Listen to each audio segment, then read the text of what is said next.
In the business report, Prime Minister Andrew Holness is optimistic about the country's employment rate. 6.2%, according to data from the Statistical Institute of Jamaica Statin, that is Jamaica's current unemployment rate. Prime Minister Andrew Holness, speaking at the annual installation of the Youth Advisory Council, said that this is proof that the economy is recovering much faster than expected from the negative impact of COVID-19.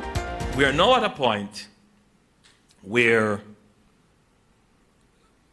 all the signs are showing that we are about to take off in our economic growth. Our economy is recovering. It has recovered rapidly, much faster than we had expected.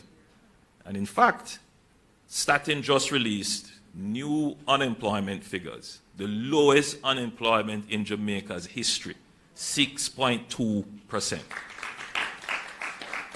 Although 6.2% is a record low, the Prime Minister said that there still exists a number of unemployed persons. At 6.2%, there is still a great deal of persons who would be unemployed.